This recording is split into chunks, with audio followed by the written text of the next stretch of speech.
Guru Nanak Dev university Amritsar ਵਿਖੇ ਧਰਮ ਅਧਿਐਨ ਦੀ ਐਮਏ ਕਰ ਰਹੇ ਵਿਦਿਆਰਥੀਆਂ ਨੂੰ ਮੈਰਿਟ ਦੇ ਆਧਾਰ ਤੇ ਸ਼੍ਰੋਮਣੀ ਗੁਰਦੁਆਰਾ ਪ੍ਰਬੰਧਕ ਕਮੇਟੀ ਵੱਲੋਂ ਵਜ਼ੀਫਾ ਦਿੱਤਾ ਜਾਂਦਾ ਹੈ।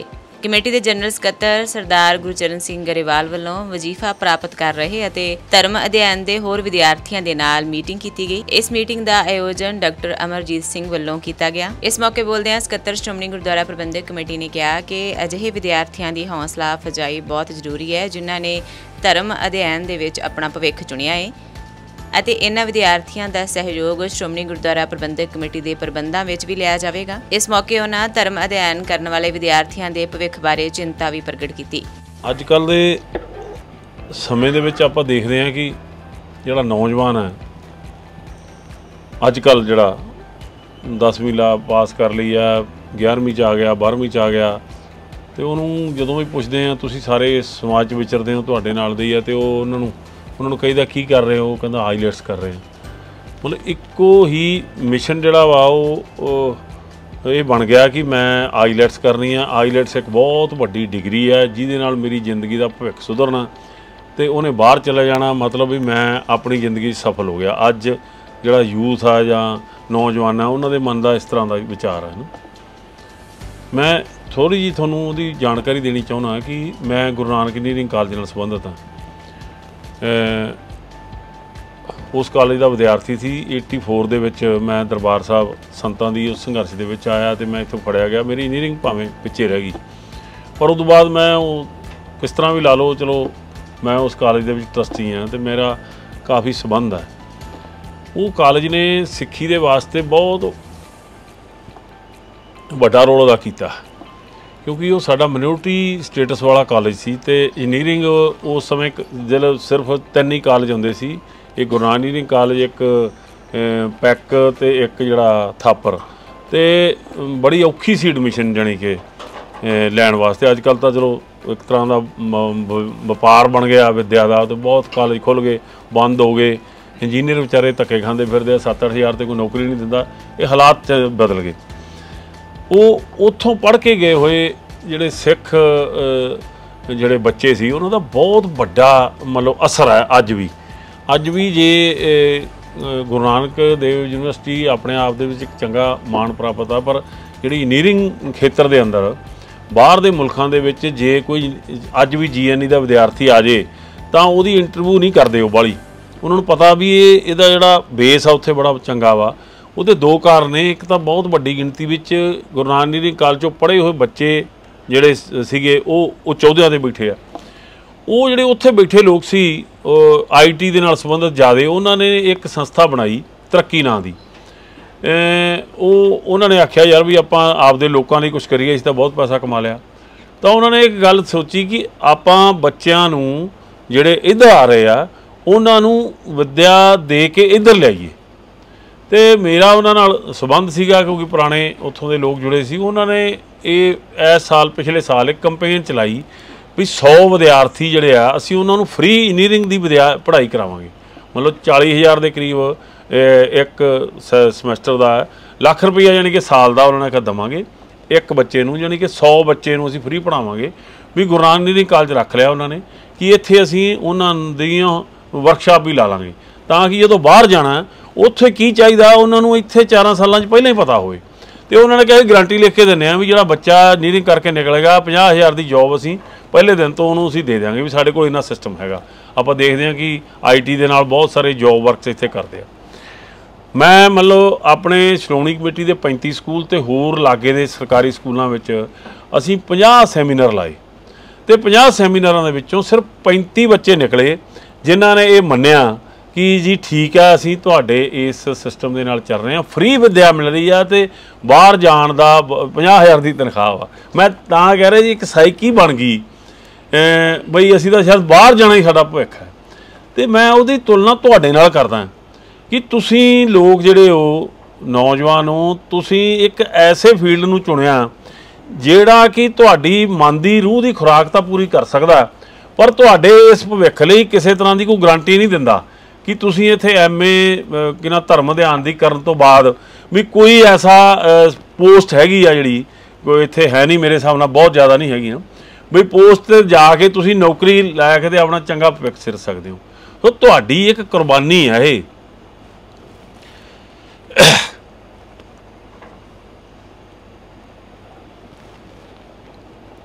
ਤੁਹਾਡਾ ਸਮਰਪਣ ਹੈ। ਇਸ ਕਰਕੇ ਮੇਰਾ ਮਨ ਕੀਤਾ ਕਿ ਮੈਂ ਤੁਹਾਨੂੰ ਮਿਲਾਂ। ਅੱਜ ਦੇ ਸਮੇਂ ਦੀ ਬਹੁਤ ਵੱਡੀ ਲੋੜ ਹੈ ਕਿ ਜਿਹੜਾ ਨੌਜਵਾਨ ਹੈ ਉਹ ਨੌਜਵਾਨ ਧਰਮ ਤੋਂ ਦੂਰ ਹੁੰਦਾ ਜਾ ਰਿਹਾ। ਚਾਹੇ ਇਹਦੇ ਵਿੱਚ ਇਹ ਵੀ ਗੱਲ ਪੱਕੀ ਆ ਕਿ ਸਾਨੂੰ ਧਰਮ ਤੋਂ ਦੂਰ ਕਰਨ ਲਈ ਕਈ ਤਰ੍ਹਾਂ ਦੇ ਛੜਯੰਤਰ ਰਚੇ ਜਾਂਦੇ ਆ, ਸਾਨੂੰ ਬੇਲੋੜਾ ਬਦਨਾਮ ਕੀਤਾ ਜਾਂਦਾ। ਹੁਣ ਮੈਂ ਇੰਟਰਵਿਊ 'ਤੇ ਸੀ, ਚਲੋ ਜਿਹੜੇ ਚੈਨਲ ਹੁੰਦੇ ਆ ਜਾਂ ਇਹ ਜਿਹੜੇ ਏਜੰਸੀਜ਼ ਹੁੰਦੀਆਂ ਇਹਨਾਂ ਨੇ ਪ੍ਰੋ ਸਰਕਾਰ ਹੀ ਗੱਲ ਕਰਨੀ ਹੁੰਦੀ ਹੈ। ਮੈਂ ਉੱਥੇ ਉਹ ਗੱਲ ਚੱਲਦਿਆਂ ਕਰਕੇ ਮੈਂ ਵਿਤਕਰਾ ਹੋ ਰਿਹਾ ਜਾਂ ਹੋਰ ਬਹੁਤ ਸਾਰੀਆਂ ਗੱਲਾਂ ਕਰਾਂ। ਮੈਂ ਇੱਕ ਗੱਲ ਕਹੀ, ਮੈਂ ਕਿਹਾ ਅਰਸ਼ਦੀਪ ਨੇ ਕਹਿ ਛੱਡਤਾ, ਉਹਨੂੰ ਦੇਸ਼ ਦੇ ਵਿੱਚ ਬਦਨਾਮ ਕੀਤਾ ਗਿਆ ਕਿ ਇਹ ਖਾਲਿਸਤਾਨੀ ਹੈ, ਇਹ ਪਾਕਿਸਤਾਨ ਦੇ ਕਹਿਣ 'ਤੇ ਕਹਿ ਛੱਡਿਆ। ਇਹ ਮੈਂ ਕਿਹਾ ਮਾਨਸਿਕਤਾ ਸਾਡੇ ਖਿਲਾਫ ਕਿ ਸਾਨੂੰ ਸਿੱਖੀ ਹੋਣ ਤੋਂ, ਸਿੱਖ ਹੋਣ ਤੋਂ, ਸਿੱਖ ਧਰਮ ਦੀ ਇਸ ਫਲਸਫੀ ਨੂੰ ਅੱਗੇ ਵਧਾਉਣ ਵਾਲੇ ਜਿਹੜੇ ਸਾਡੇ ਲੋਕ ਨੇ ਉਹਨਾਂ ਨੂੰ ਕਿਵੇਂ ਨਾ ਕਿਵੇਂ ਬਦਨਾਮ ਕੀਤਾ ਜਾਵੇ, ਉਹਨਾਂ ਨੂੰ ਡਰਾਇਆ ਜਾਵੇ, ਉਹਨਾਂ ਨੂੰ ਇੱਥੋਂ ਡਾਈਵਰਟ ਕੀਤਾ ਜਾਵੇ। ਇਹ ਸਾਰਾ ਕੁਝ ਇੱਥੇ ਚੱਲ ਰਿਹਾ ਵਾ। ਸੋ ਉਹ ਸਾਰੇ ਕਾਸੇ ਦੇ ਵਿੱਚੋਂ ਤੁਸੀਂ ਆਪਣੇ ਆਪ ਨੂੰ ਜਿਹੜਾ ਮਤਲਬ ਫੀਲਡ ਚੁਣਿਆ ਹੋਇਆ, ਮੈਂ ਸਮਝਦਾ ਕਿ ਤੁਹਾਡੀ ਕੌਮ ਦੇ ਲਈ ਬਹੁਤ ਵੱਡੀ ਕੁਰਬਾਨੀ ਹੈ। ਸੋ ਠੀਕ ਹੈ ਕਿ ਸ਼੍ਰੋਮਣੀ ਕਮੇਟੀ ਨੇ ਜਿਹੜਾ ਇੱਕ ਸਟਾਈਫੰਡ ਸ਼ੁਰੂ ਕੀਤਾ ਹੋਇਆ ਉਹ ਕੁਝ ਬੱਚਿਆਂ ਲਈ ਹੋਏਗਾ।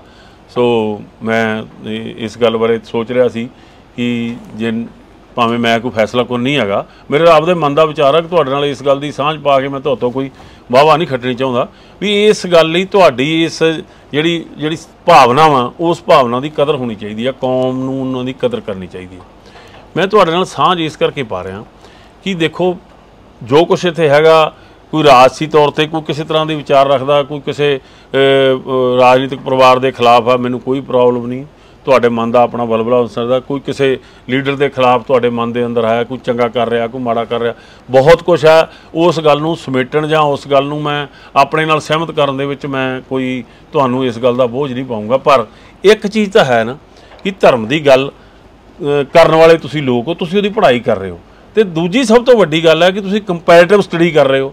ਤੁਸੀਂ ਜਦੋਂ ਗੱਲ ਕਰੋਗੇ ਤਾਂ ਤੁਹਾਨੂੰ ਸਾਰਾ ਕੁਝ ਪਤਾ ਹੋਏਗਾ, ਨਾ ਕਿ ਇਕੱਲੇ ਗਿਆਨੀ ਜੀ ਦੇ ਕਹਿਣ 'ਤੇ ਜਾਂ ਕਿਤਾਬ ਪੜ੍ਹਨ 'ਤੇ ਤੁਸੀਂ ਕਹੋਗੇ ਕਿ ਇਹ ਜਿਹੜਾ ਆਇਆ ਸੀਗਾ ਗੁਰੂ ਨਾਨਕ ਸਾਹਿਬ ਕੋਲ ਜਨੇਊ ਪਾਉਣ ਵਾਧਾ ਆਇਆ ਸੀ ਅਤੇ ਉਹਨਾਂ ਨੇ ਉਹਨੂੰ ਜਨੇਊ ਪਾਉਣ ਤੋਂ ਨਾ ਕਰ ਦਿੱਤੀ ਅਤੇ ਨੌਵੇਂ ਪਾਤਸ਼ਾਹ ਨੇ ਜਨੇਊ ਨੂੰ ਬਚਾਇਆ। ਸਾਡੇ ਕੋਲ ਇਹ 2 ਡਾਇਲੌਗ ਹੈਗੇ ਆ, ਪਰ ਤੁਸੀਂ ਇਹ ਸਮਝਾ ਸਕਦੇ ਹੋ ਅਤੇ ਸਮਝ ਸਕਦੇ ਹੋ।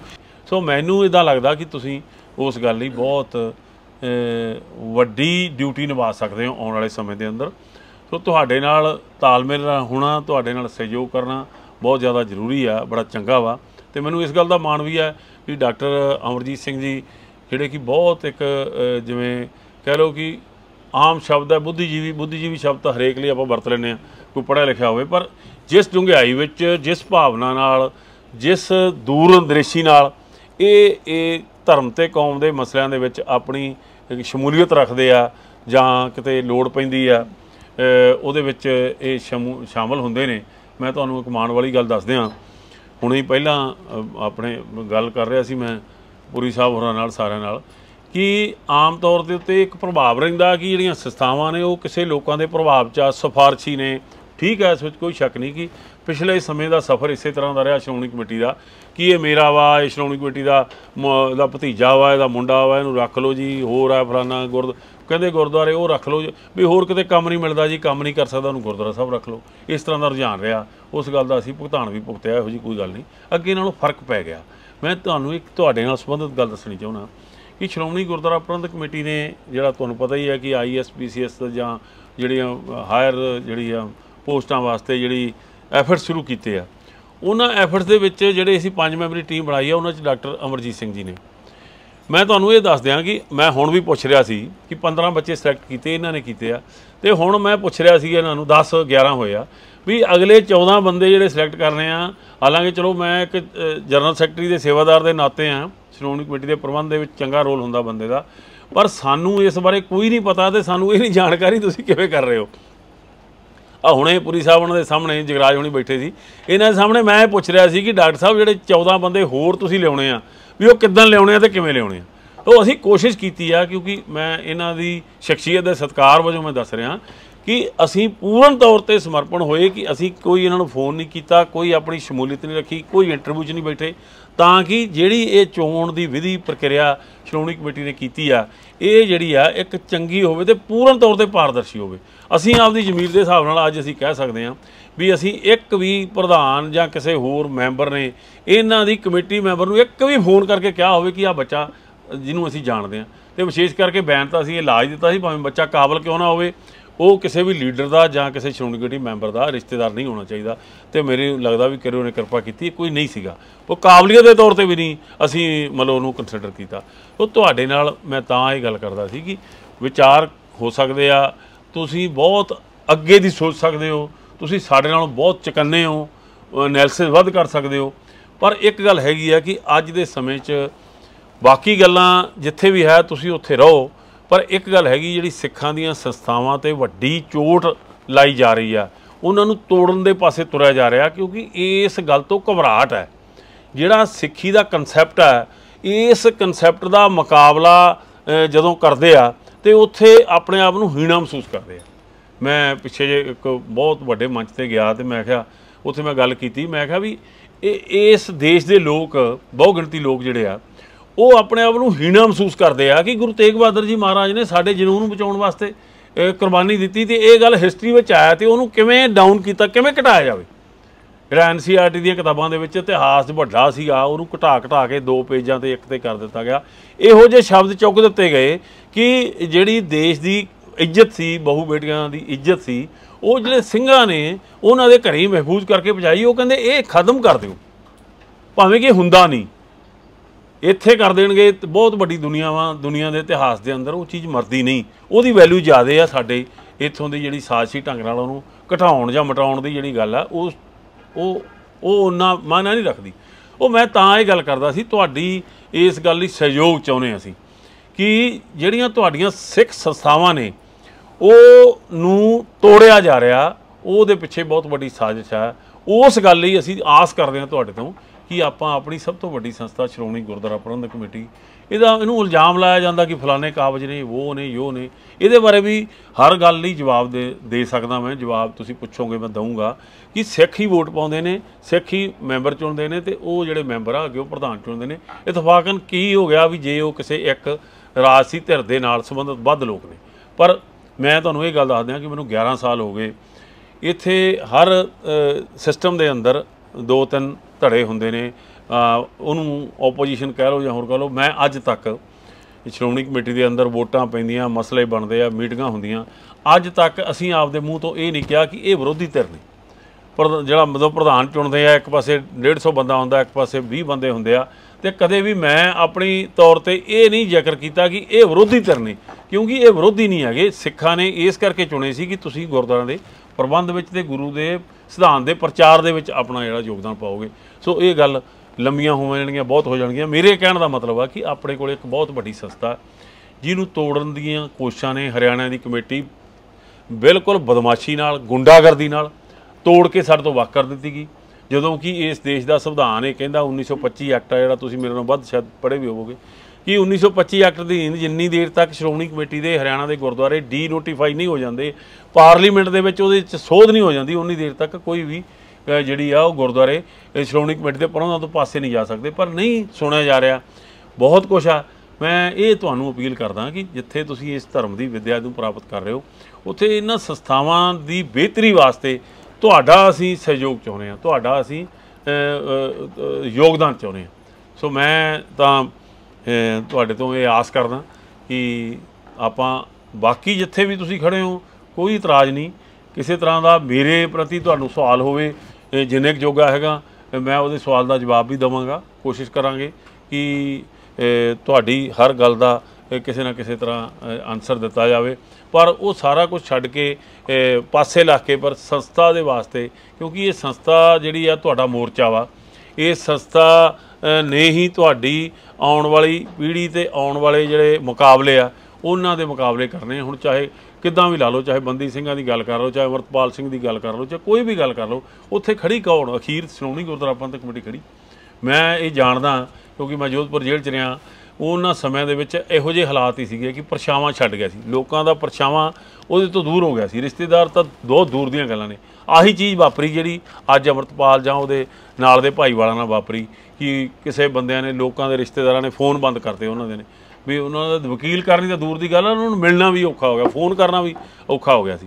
ਸੋ ਇਸ ਤਰ੍ਹਾਂ ਦੀਆਂ ਗੱਲਾਂ ਨੇ, ਇਹ ਸਾਨੂੰ ਚੁਣੌਤੀਆਂ ਨੇ। ਭਾਵੇਂ ਚੁਣੌਤੀਆਂ ਇਹ ਨਹੀਂ ਹੈਗੀਆਂ ਕਿ ਅੱਜ ਬੰਦ ਹੋ ਜਾਣਗੀਆਂ, ਚੁਣੌਤੀਆਂ ਆਉਂਦੀਆਂ ਰਹਿਣੀਆਂ, ਕਿਉਂਕਿ ਤੁਹਾਡਾ ਫਲਸਫਾ ਹੀ ਐਸਾ ਵਾ, ਤੁਸੀਂ ਸੱਚਾਈ 'ਤੇ ਗੱਲ ਕਰਨੀ ਆ, ਤੁਸੀਂ ਜ਼ਬਰ ਜ਼ੁਲਮ ਦੇ ਖਿਲਾਫ ਖੜਨਾ, ਤੁਸੀਂ ਜਿਹੜਾ ਨਿਜ਼ਾਮ ਗਲਤ ਕਰ ਰਿਹਾ ਉਹਦੇ ਤੁਸੀਂ ਹਮੇਸ਼ਾ ਖਿਲਾਫ ਖੜਨਾ। ਇਹ ਤੁਹਾਡੇ ਖੂਨ ਦੇ ਵਿੱਚ ਆ, ਗੁਰੂ ਨੇ ਤੁਹਾਨੂੰ ਸਿਧਾਂਤਕ ਤੌਰ 'ਤੇ ਚੀਜ਼ਾਂ ਦਿੱਤੀਆਂ। ਸੋ ਮੈਂ ਇਹੋ ਹੀ ਬੇਨਤੀ ਕਰਨਾ ਅੱਜ ਤੁਹਾਡੇ ਕੋਲ ਆਇਆ ਸੀ। ਭਾਵੇਂ ਕਿ ਕੁਝ ਬੱਚੇ ਜਿਹੜੇ ਆ ਜਿਨ੍ਹਾਂ ਵਾਸਤੇ ਸ਼੍ਰੋਮਣੀ ਕਮੇਟੀ ਇਹ ਕਰਦੀ ਆ ਉਹ ਤਾਂ ਹੈ ਹੀ ਹੈ ਨੇ, ਪਰ ਤੁਹਾਡੇ ਸਾਰਿਆਂ ਤੋਂ ਅਸੀਂ ਆਸ ਕਰਦੇ ਹਾਂ ਆਉਣ ਵਾਲੇ ਦਿਨਾਂ ਦੇ ਅੰਦਰ ਅਸੀਂ ਚਾਹਾਂਗੇ ਕਿ ਤੁਸੀਂ ਸ਼੍ਰੋਮਣੀ ਕਮੇਟੀ ਦੇ ਨਾਲ ਕੋਈ ਤਾਲਮੇਲ ਬਣੋ। ਅਸੀਂ ਕੋਸ਼ਿਸ਼ ਕਰਾਂਗੇ ਜੇ ਡਾਕਟਰ ਸਾਹਿਬ ਇਸ ਗੱਲ ਲਈ ਸਾਨੂੰ ਸਹਿਯੋਗ ਕਰਨਗੇ ਕਿ ਆਪਾਂ ਉੱਥੇ ਇੱਕ ਅੱਧਾ ਕੋਈ ਦਿਨ ਦਾ ਛੋਟਾ ਜਿਹਾ ਸੈਮੀਨਾਰ ਲਾਈਏ, ਤਾਂ ਕਿ ਸਾਡੀ ਜਿਹੜੀ IT ਟੀਮ ਹੈ ਉਹ ਤੁਹਾਡੇ ਨਾਲ ਸੰਬੰਧਿਤ ਹੋਵੇ, ਤੁਹਾਡੇ ਨਾਲ ਤਾਲਮੇਲ ਬਣਾਵੇ, ਤਾਂ ਕਿ ਜਿੱਥੇ ਆਪਣੀਆਂ ਸੰਸਥਾਵਾਂ ਦੀ ਮਜ਼ਬੂਤੀ ਦੀ ਗੱਲ ਹੈ, ਗਲਤ ਪ੍ਰਚਾਰ ਦੀ ਗੱਲ ਹੈ। ਹੁਣ ਜਿਹੜੀ ਲੜਕੀ ਸੀ ਜਿਹਨੇ ਉਹ 3 ਲਾਏ ਸੀ ਰੰਗ ਆਪਣੇ ਫੇਸ 'ਤੇ, ਉਸ ਮਾਮਲੇ ਦੇ ਵਿੱਚ ਕਿੰਨੇ ਵੱਡੇ ਪੱਧਰ 'ਤੇ ਜਿਹੜਾ ਕਿ ਸਿੱਖਾਂ ਨੂੰ ਟਰੋਲ ਕੀਤਾ ਗਿਆ, ਵੀ ਇੰਨਾ ਮਤਲਬ ਕੂੜ ਪ੍ਰਚਾਰ ਕੀਤਾ ਗਿਆ। ਪਰ ਭਾਵੇਂ ਕਿ ਚਲੋ ਉਹਨਾਂ ਨੇ ਤੀਸਰੇ ਦਿਨ ਇਸ ਗੱਲ ਦੀ ਮਾਫੀ ਵੀ ਮੰਗੀ। ਉਹ Shiromani committee the IT wing ਆਪਣੇ ਤੌਰ 'ਤੇ ਭਾਵੇਂ ਬਹੁਤ ਵੱਡਾ ਨਹੀਂਗਾ, ਸਮਰੱਥ ਨਹੀਂ ਇੰਨਾ ਹੈਗਾ, ਪਰ ਫਿਰ ਵੀ ਭਾਵਨਾ ਤੌਰ 'ਤੇ ਉਹਨਾਂ ਨੇ ਆਪਣਾ ਕੰਮ ਕੀਤਾ, ਉਹਨਾਂ ਨੂੰ ਮੁੜ ਕੇ ਆਉਣਾ ਪਿਆ, ਉਹਨਾਂ ਨੇ ਮਾਫੀ ਮੰਗੀ। ਸੋ ਕੋਸ਼ਿਸ਼ ਕਰੀ ਦੀ ਆ, ਪਰ ਤੁਹਾਡੇ ਵਰਗੇ ਲੋਕਾਂ ਦੀ ਹਾਲੇ ਸਾਨੂੰ ਬਹੁਤ ਵੱਡੀ ਜ਼ਰੂਰਤ ਆ, ਤਾਂ ਕਿ ਆਉਣ ਵਾਲੇ ਭਵਿੱਖ ਦੇ ਅੰਦਰ ਵੀ ਤੁਹਾਡੇ ਆਉਣ ਵਾਲੇ, ਜਿਵੇਂ ਕਹਿੰਦੇ ਹੁੰਦੇ ਆ, ਜਿਹੜੀ ਤੁਹਾਡਾ ਭਵਿੱਖ ਹੈ, ਤੁਸੀਂ ਨੌਕਰੀ ਕਰਨੀ ਹੈ, ਬਾਹਰ ਜਾਣਾ, ਕਿਤੇ ਵੀ ਜਾਣਾ। ਸੋ ਸੰਸਥਾਵਾਂ ਦੇ ਲਈ ਮੈਂ ਇਸ ਗੱਲ ਦੀ ਕੋਸ਼ਿਸ਼ ਵੀ ਕਰਾਂਗਾ ਕਿ ਕੁਛ ਨਾ ਕੁਛ ਇਸ ਤਰ੍ਹਾਂ ਦੇ ਜਿਹੜੇ ਅਹੁਦੇ ਆ ਜਾਂ ਨੌਕਰੀ ਦੇ ਵਿੱਚ ਕਹਿ ਲਓ, ਤੁਹਾਡਾ ਸਹਿਯੋਗ ਲੈਣ ਲਈ ਅਸੀਂ ਕੁਛ ਨਾ ਕੁਛ ਕਾਲਜਾਂ ਦੇ ਅੰਦਰ, ਕਿਉਂਕਿ ਜਿੰਨੇ ਸਾਡੇ ਕਾਲਜ ਨੇ ਉਹਨਾਂ ਦੇ ਵਿੱਚ ਜਾਂ ਸਾਡੇ ਪ੍ਰਬੰਧਾਂ ਦੇ ਵਿੱਚ ਕਿਸੇ ਨਾ ਕਿਸੇ ਢੰਗ ਨਾਲ ਤੁਹਾਡੀ ਇਸ ਜਿਹੜੀ ਵਿੱਦਿਅਕ ਜਿਹੜਾ ਤੁਸੀਂ ਪ੍ਰਾਪਤੀ ਆ, ਇਸ ਪ੍ਰਾਪਤੀ ਨੂੰ ਇੱਧਰ ਯੂਟੀਲਾਈਜ਼ ਕੀਤਾ ਜਾਵੇ। ਸੋ ਇਹ ਸੀ ਮੇਰਾ ਮਨ ਸੀ। ਮੈਨੂੰ ਚੰਗਾ ਲੱਗਾ, ਤੁਸੀਂ, ਮੈਂ ਤਾਂ ਥੋੜ੍ਹਾ ਹੀ ਸਮਝਦਾ ਸੀ, ਬਹੁਤ ਵੱਡੀ ਗਿਣਤੀ ਵਿੱਚ ਤੁਸੀਂ ਇੱਥੇ ਆਏ ਹੋ, ਤੁਹਾਡਾ ਸਾਰਿਆਂ ਲਈ ਮੇਰੇ ਮਨ ਦੇ ਅੰਦਰ ਸਤਿਕਾਰ ਹੈ। ਸੋ ਅਸੀਂ ਚਾਹਾਂਗੇ ਕਿ ਆਪਾਂ ਆਪਸੀ ਇੱਕ ਤਾਲਮੇਲ ਬਣਾ ਕੇ ਚੱਲੀਏ, ਤਾਂ ਕਿ ਖਾਸ ਤੌਰ 'ਤੇ ਇੱਕ ਵਿਸ਼ਾ ਰੱਖੀਏ ਵੀ ਜਿੱਥੇ ਆਮ ਤੌਰ ਦੇ ਉੱਤੇ ਆਪਣੀਆਂ ਬੜੇ ਵਖਰੇਵੇਂ ਨੇ, ਸੰਸਥਾਵਾਂ ਦੇ ਵਖਰੇਵੇਂ ਨੇ, ਕੋਈ ਕਿਸੇ ਤਰ੍ਹਾਂ ਦਾ ਕੋਈ ਛੋਟੀ ਜਿਹੀ ਗੱਲ ਕਰ ਲਾਂ, ਕੋਈ ਕਹਿੰਦਾ ਮੈਂ ਰਸ ਵੱਡੀ ਪੜ੍ਹਨੀ, ਛੋਟੀ ਪੜ੍ਹਨੀ ਆ, ਇਹ ਬਹੁਤ ਸਾਰੀਆਂ ਗੱਲਾਂ ਨੇ। ਜੇ ਅਸੀਂ ਇਹਨਾਂ ਨੂੰ ਸੁਲਝਾਉਣ ਲਈ ਪੜਾਂਗੇ ਬਹੁਤ ਸਾਰੇ ਉਲਝ ਜਾਵਾਂਗੇ। ਪਰ ਕੀ ਆ ਵੀ ਸਾਡਾ ਬੁਨਿਆਦੀ ਕੀ ਆ ਵੀ ਗੁਰੂ ਗ੍ਰੰਥ ਸਾਹਿਬ ਏਕ ਓਂਕਾਰ ਤੋਂ ਲੈ ਕੇ 18, 10, 20 ਤੱਕ ਸੰਪੂਰਨ ਗੁਰੂ ਗ੍ਰੰਥ ਸਾਹਿਬ, ਗੁਰੂਆਂ ਦੇ ਗੁਰੂ ਉਹ ਸਾਡੇ ਗੁਰੂ ਨੇ, ਅਤੇ 5 ਬਾਣੀਆਂ ਅਤੇ ਅੰਮ੍ਰਿਤ ਜਿਹੜਾ ਵਾ, ਇਹ ਚੀਜ਼ਾਂ ਹਾਲੇ ਘੱਟੋ ਘੱਟ ਸਾਡੀਆਂ ਸਾਂਝੀਆਂ ਨੇ। ਇਹਨਾਂ ਨੂੰ ਪੂਰਾ ਮਹਿਫੂਜ਼ ਰੱਖੀਏ ਤਾਂ ਕਿ ਇਹਨਾਂ 'ਤੇ ਵੀ ਕਿਸੇ ਤਰ੍ਹਾਂ ਦੀ ਚੁਣੌਤੀ ਨਾ ਆ ਜਾਏ। ਬਾਕੀ ਸਾਰੀਆਂ ਗੱਲਾਂ ਹੁੰਦੀਆਂ ਰਹਿਣਗੀਆਂ। ਉਹੀ ਗੱਲ ਹੈ ਵੀ ਤੁਹਾਡੇ ਮਨ ਦੇ ਵਿਚਾਰ ਬਹੁਤ ਤਰ੍ਹਾਂ ਦੇ ਹੋਣਗੇ, ਵੱਖੋ ਵੱਖਰੇ ਹੋਣਗੇ, ਵੱਧ ਸੁਲਝੇ ਹੋਵੋਗੇ, ਵੱਧ ਤੁਸੀਂ ਇਸ ਗੱਲ ਦੀ ਪੜਚੋਲ ਕਰ ਸਕਦੇ ਹੋਵੋਗੇ, ਪਰ ਕੁਛ ਗੱਲਾਂ ਨੂੰ ਸਾਂਝੇ ਤੌਰ 'ਤੇ ਲੈ ਕੇ ਆਪਾਂ ਇਕੱਠੇ ਹੋ ਕੇ ਚੱਲੀਏ, ਤਾਂ ਕਿ ਅਸੀਂ ਕੌਮ ਦੀ ਉਹਨਾਂ ਮਹਾਨ ਸੰਸਥਾਵਾਂ ਨੂੰ ਮਜ਼ਬੂਤ ਰੱਖਣ ਲਈ ਆਪਣਾ ਯੋਗਦਾਨ ਪਾ ਸਕੀਏ। ਸੋ ਮੈਂ ਪੂਰੀ ਵੱਡੀ ਆਸ ਦੇ ਨਾਲ ਤੁਹਾਡੇ ਤੋਂ ਇਸ ਸਹਿਯੋਗ ਦੀ ਆਸ ਰੱਖਦਾ ਹੋਇਆ ਮੈਂ ਤੁਹਾਡੇ ਤੋਂ ਫਤਿਹ ਬੁਲਾਉਣਾ। ਆਉਣ ਵਾਲੇ ਸਮੇਂ ਦੇ ਅੰਦਰ ਮੈਂ ਚਾਹਾਂਗਾ ਕਿ ਆਪਾਂ ਆਪਸੀ ਤਾਲਮੇਲ ਕਰਕੇ ਇੱਕ ਦੂਜੇ ਦੇ ਪੂਰਕ, ਇੱਕ ਦੂਜੇ ਦੇ ਸਹਿਯੋਗੀ ਬਣ ਕੇ ਚੱਲੀਏ। ਗੁਰੂ ਕਿਰਪਾ ਕਰੇ, ਸਾਨੂੰ ਸਮੱਤ ਵੀ ਦੇਵੇ, ਸ਼ਕਤੀ ਵੀ ਬਖਸ਼ੇ, ਤਾਂ ਕਿ ਧਰਮ ਕੌਮ ਦੀ ਸੇਵਾ ਅਸੀਂ ਕਰਦੇ ਰਹੀਏ। ਤੁਹਾਡਾ ਉਜਲਾ ਭਵਿੱਖ ਗੁਰੂ ਨੇ ਕਰਨਾ, ਪਰ ਫਿਰ ਵੀ ਅਸੀਂ ਜਿੰਨਾ ਕੁ ਯੋਗਦਾਨ ਪਾ ਸਕਾਂਗੇ ਅਸੀਂ ਪਾਉਣ ਦੇ ਲਈ ਜ਼ਰੂਰ ਕੋਈ ਨਾ ਕੋਈ ਇਸ ਤਰ੍ਹਾਂ ਦਾ ਰਸਤਾ ਜਾਂ ਉਪਰਾਲਾ ਕਰਾਂਗੇ। ਵਾਹਿਗੁਰੂ ਜੀ ਕਾ ਖਾਲਸਾ, ਵਾਹਿਗੁਰੂ ਜੀ ਕੀ ਫਤਿਹ।